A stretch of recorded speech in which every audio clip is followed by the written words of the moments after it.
História da Redenção, capítulo 4. Tentação e queda. Satanás assumiu a forma de serpente e entrou no Éden. A serpente era uma bela criatura com asas, e quando voava pelos ares, apresentava uma aparência brilhante, parecendo ouro polido. Ela não andava sobre o chão, mas ia de uma árvore a outra pelo ar, e comia frutos como o homem. Satanás entrou na serpente, e tomou sua posição na árvore do conhecimento e começou vagarosamente a comer do fruto. Eva, a princípio inconscientemente, absorvida em suas ocupações, separou-se do marido. Quando percebeu o fato, sentiu a apreensão do perigo, mas de novo imaginou estar segura, mesmo não estando ao lado do marido. Tinha sabedoria e força suficientes para discernir o mal e resistir-lhe. Os anjos haviam-na advertido para que não fizesse isso. Eva logo se achou a contemplar com um misto de curiosidade e admiração a árvore proibida. Viu que o fruto era muito belo e pensava consigo mesma por que Deus decidira proibi-los de comê-lo ou tocar nele. A oportunidade de Satanás. Dirigiu-se a ela como se fosse capaz de adivinhar seus pensamentos. É assim que Deus disse? Não comereis de toda a árvore do jardim? Assim, com palavras suaves e aprazíveis, dirigiu-se à maravilhada Eva. Ela se sobressaltou ao ouvir uma serpente falar. Esta exaltava sua beleza e excessivo encanto, o que não lhe desagradava. Mas Eva estava espantada, pois sabia que Deus não tinha conferido à serpente o poder da fala. A curiosidade de Eva aumentou. Em vez de escapar do local, ficou ouvindo a serpente falar. Mas não ocorreu à sua mente que este pudesse ser o inimigo decaído, usando a serpente como médium. Era Satanás quem falava, não a serpente. Eva estava encantada, lisonjeada, enfatuada. Tivesse encontrado uma personagem autoritária, possuindo uma forma semelhante à dos anjos, e a ele se parecendo, teria ela se colocado em guarda. Mas essa estranha voz devia tê-la impelido para junto de seu marido, a fim de perguntar-lhe por que outro podia assim livremente dirigir-se a ela. Mas entrou em controvérsia com a serpente. Respondeu à sua pergunta. Do fruto da árvore que está no meio do jardim, disse Deus, não comereis dele, nem nele tocareis, para que não morrais. Então a serpente disse à mulher, certamente não morrereis, porque Deus sabe que no dia em que dele comerdes, se abrirão os vossos olhos, e sereis como Deus, sabendo o bem e o mal. Satanás desejava infundir a ideia de que, pelo comer da árvore proibida, eles receberiam uma nova e mais nobre espécie de conhecimento do que até então tinham alcançado. Esse tem sido o seu trabalho especial, com grande sucesso desde a queda. Levar o homem a forçar a porta dos segredos do Todo-Poderoso, a não estar satisfeito com o que Deus revelou e não cuidar de obedecer ao que ele ordenou. Gostaria de levá-los a desobedecer aos mandamentos de Deus e então fazê-los crer que estão entrando num maravilhoso campo de saber. Isso é pura suposição, um miserável engano. Eles deixam de compreender o que Deus revelou, menosprezam seus explícitos mandamentos e aspiram a mais sabedoria, independente de Deus, procurando compreender aquilo que lhes aprouve reter dos mortais. Exultam com suas ideias de progresso e se encantam com sua própria vã filosofia, mas apalpam trevas de meia-noite quanto ao verdadeiro conhecimento. Estão sempre estudando e nunca são capazes de chegar ao conhecimento da verdade. Não era da vontade de Deus que este santo par tivesse qualquer conhecimento do mal. Dera-lhes livremente o bem, mas retivera o mal. Eva julgou sábias as palavras da astuta serpente, quando ouviu a audaciosa afirmação: certamente não morrereis, porque Deus sabe que no dia em que dele comerdes, se abrirão os vossos olhos, e serei como Deus, sabendo o bem e o mal. Fazendo de Deus um mentiroso. Satanás insinuou insolentemente que Deus os tinha enganado, impedindo que fossem exaltados com um conhecimento igual ao seu próprio. Deus disse: no dia em que dela comeres, certamente morrerás. A serpente disse: certamente não morrereis. O tentador assegurou a Eva que tão logo comesse o fruto, ela receberia um novo e superior conhecimento que a faria igual a Deus. Chamou sua atenção para si mesmo. Ele comera livremente da árvore e a achara não apenas perfeitamente inofensiva, mas deliciosa e estimulante, e disse que era por causa de suas maravilhosas propriedades de comunicar a sabedoria e o poder que Deus lhes tinha proibido experimentá-la, ou mesmo tocá-la, pois ele conhecia estas maravilhosas qualidades. Declarou que ter comido o fruto da árvore proibida era a razão de ter obtido o dom da fala. Insinuou que Deus não levaria a cabo sua advertência. Isto era meramente uma ameaça para intimidá-los e privá-los do grande bem.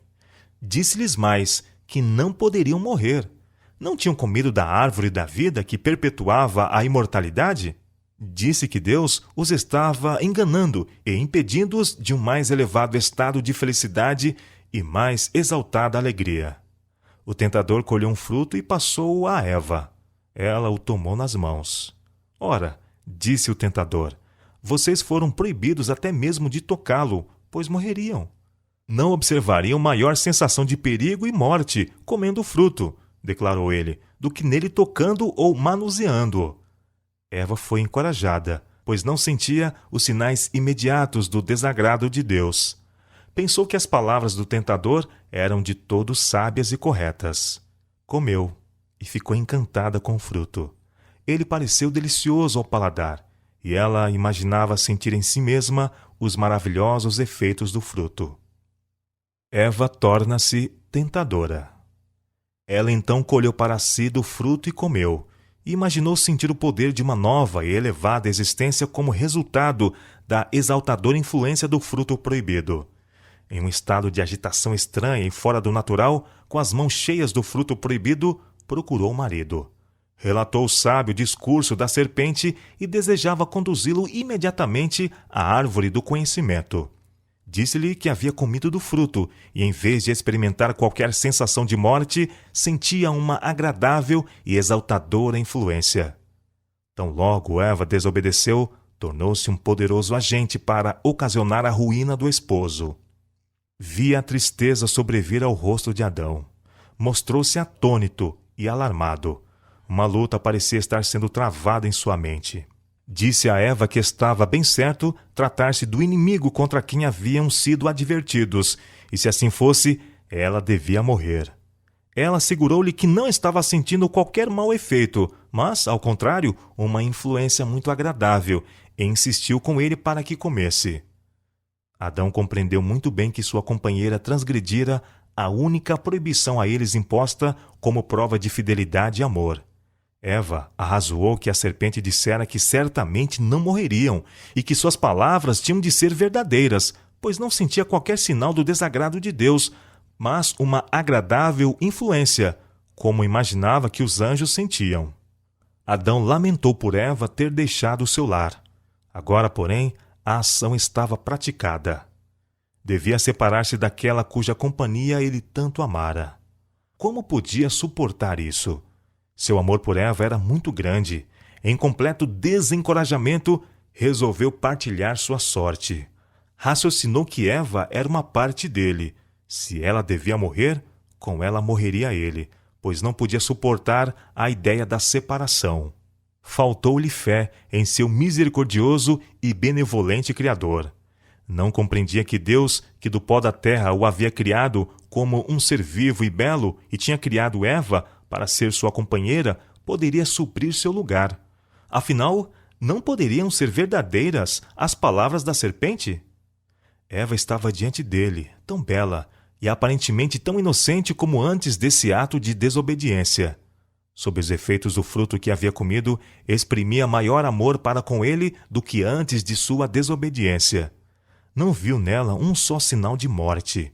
Ela lhe havia contado da feliz influência do fruto, de seu ardente amor por ele, e decidiu afrontar as consequências.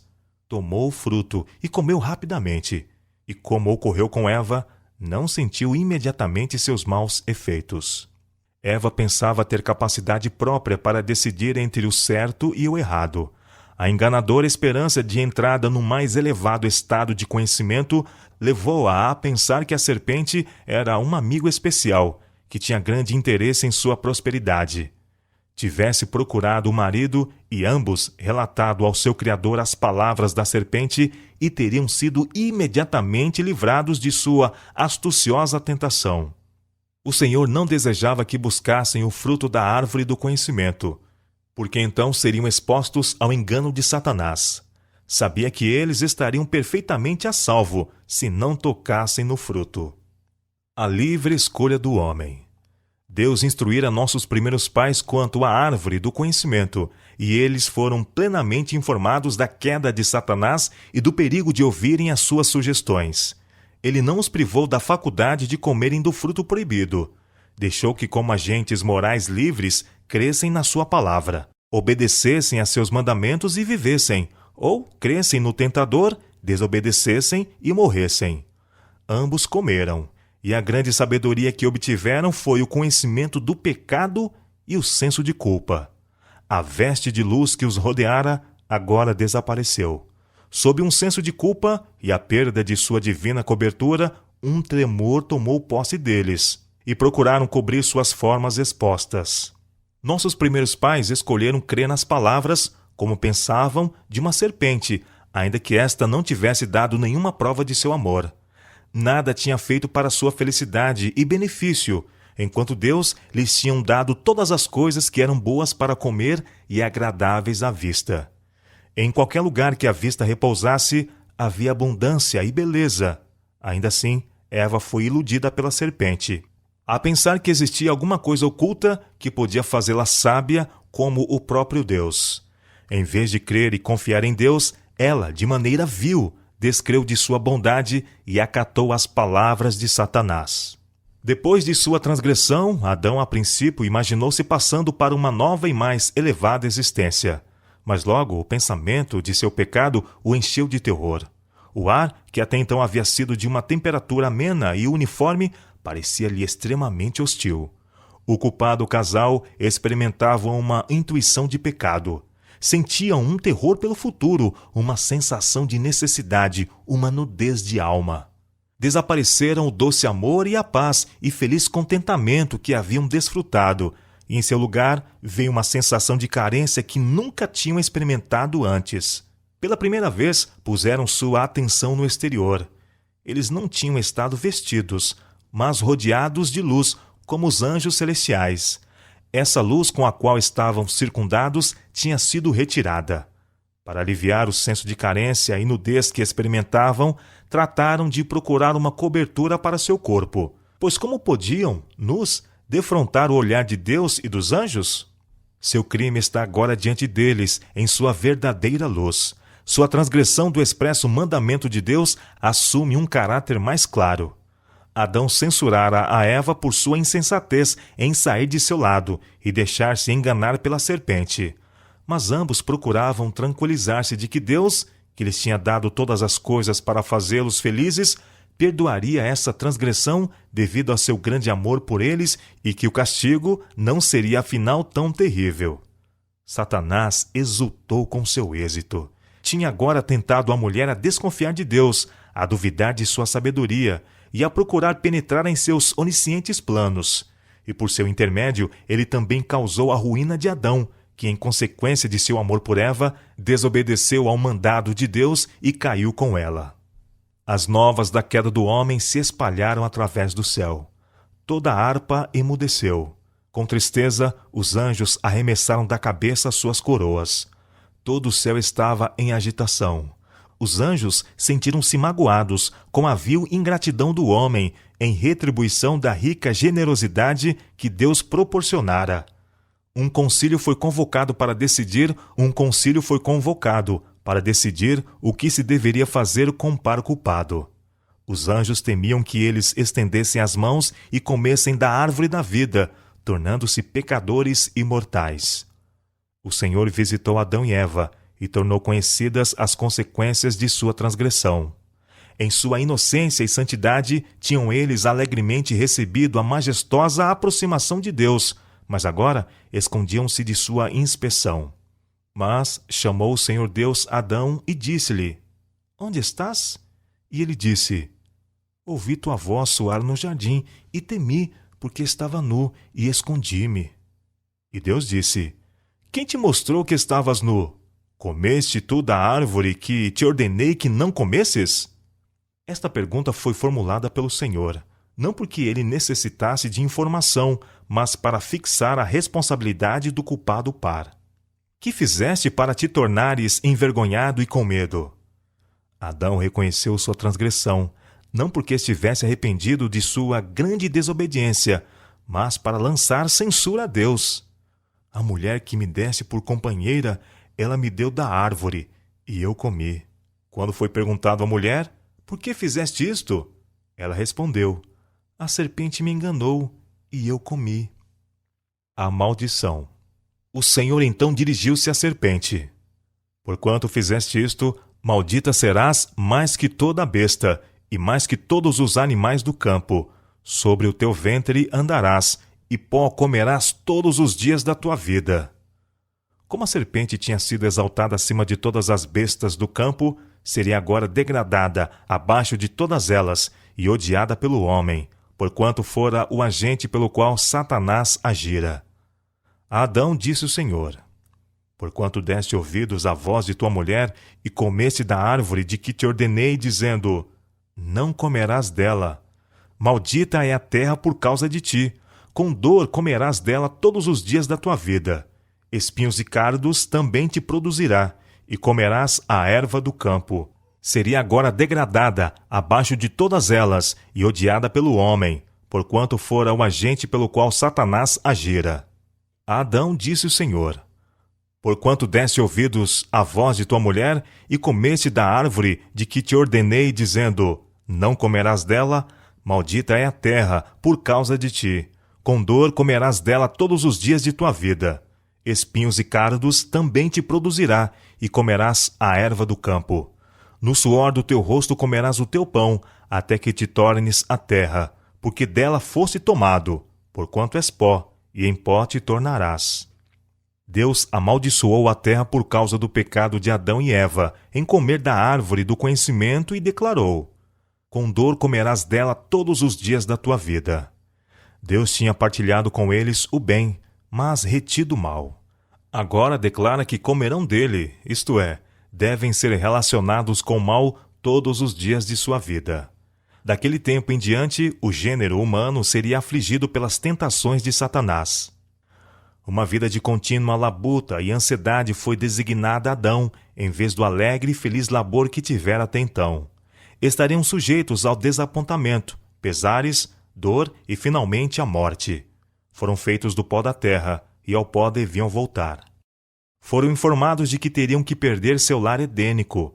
Tinham cedido aos enganos de Satanás e crido em suas palavras de que Deus mentira. Pela sua transgressão, tinham aberto o caminho para Satanás ganhar mais fácil acesso a eles, e não era seguro permanecer no jardim do Éden, pois em seu estado pecaminoso poderiam ter acesso à árvore da vida e perpetuar uma vida de pecados. Suplicaram que lhes fosse permitido permanecer, embora reconhecessem terem perdido todo o direito ao abençoado Éden. Prometeram que no futuro renderiam implícita obediência a Deus. Foi-lhes dito que de sua queda da inocência para a culpa tinha resultado não força, mas grande fraqueza. Não tinham preservado a integridade de quando viviam no estado de santa e feliz inocência, e agora, em estado de culpa consciente, tinham menos poder para permanecer verdadeiros e leais. Ficaram cheios da mais penetrante angústia e remorso, e agora sentiram que o castigo do pecado era a morte. Anjos foram imediatamente comissionados para guardarem o caminho da árvore da vida. Era estudado o plano de Satanás que Adão e Eva desobedecessem a Deus, recebessem sua desaprovação, e então participassem da árvore da vida, de modo que perpetuassem uma vida de pecado. Mas santos anjos foram enviados para vigiar o caminho da árvore da vida. Em redor desses anjos chamejavam raios de luz, tendo a aparência de espadas